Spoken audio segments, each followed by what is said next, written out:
নমস্কার বন্ধুরা, মিমিস কিচেনে আপনাদেরকে আরেকবার স্বাগত জানাই। আজ আমি আপনাদেরকে উচ্ছে কলমির চচ্চড়ি বানিয়ে দেখাবো। কলমি শাক নিয়েছি, এখানে নিয়েছি আলু, জিরের গুঁড়ো, বড়ি, 5 ফোড়ন শুকনো লঙ্কা, আর আছে বেগুন আর উচ্ছে ছোটো ছোটো করে কেটে নিয়েছি। এবার চলুন রান্নায় চলে এলাম। এবার কড়াই বসিয়ে দিয়েছি, কড়াইয়ের মধ্যে দিয়ে দিলাম সর্ষের তেল। এরপর তেলের মধ্যে প্রথমে বড়িগুলো দিয়ে ভেজে নিচ্ছি।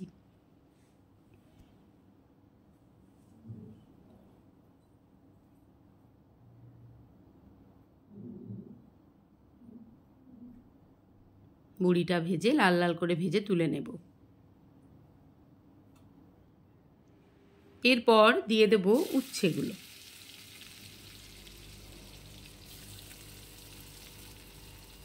উচ্ছেগুলোকে ভালো করে ভেজে নেব।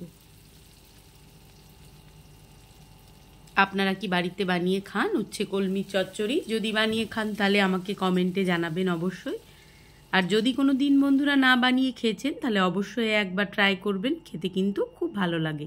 যারা এই ধরনের চচ্চড়ি বা তেতো খেতে ভালোবাসেন তাদের জন্য তো খুব ভালো এটা।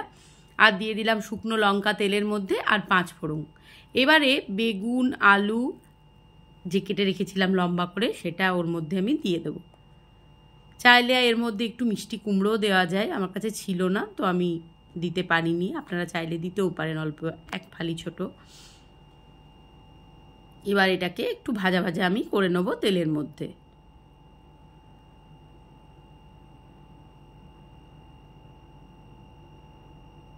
এবার দিয়ে দিচ্ছি আলুগুলো।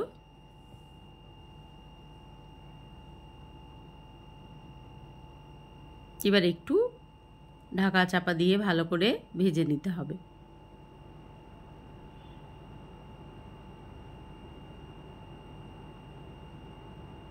যারা আমরা রান্না করি রোজকার কি রান্না হবে এটা কিন্তু একটা বিরাট ব্যাপার। হয়তো এটাকে কেউ সেইভাবে গুরুত্ব দেয় না, কিন্তু সব কিছু ঠিকঠাক করে সবাইকে রোজ খাবার দেওয়া, 3 বেলা 4 বেলা যাই বলুন না কেন, এটা কিন্তু কম বড় কাজ নয়। এরপর দিয়ে দিলাম 2 কাঁচা লঙ্কা। যেসব মহিলারা আমরা হোম মেকার, যারা আমরা এইসব কাজই করি, হয়তো সম্মান কতটুকু পাই জানি না। জিরের গুঁড়ো দিয়ে দিলাম এবার পরিমাণ মতন। কিন্তু এটা করতে কিন্তু নিজেদের কিন্তু অনেকটাই পরিশ্রম হয়।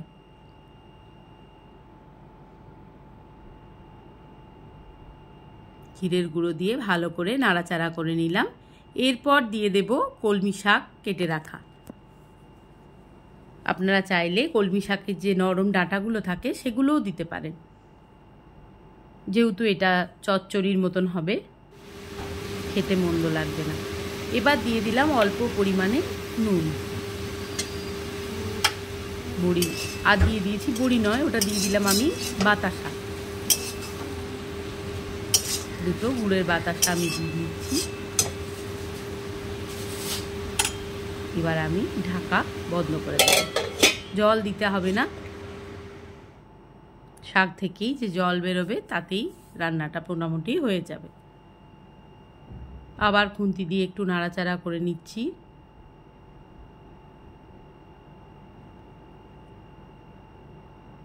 এবার ভেজে রাখা উচ্ছেগুলো আমি ওর মধ্যে দিয়ে দিলাম,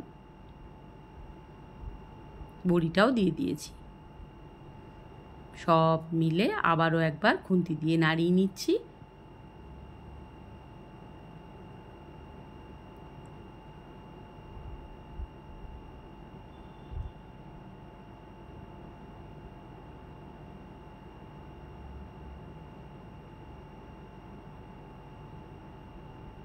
আবারও ঢাকা একটু বন্ধ করে দিলাম। ঢাকনা খুলে দেখুন কি সুন্দর সব একসাথে মিশে গেছে। ব্যাস তৈরি হয়ে গেছে আমার উচ্ছে কলমির চচ্চড়ি।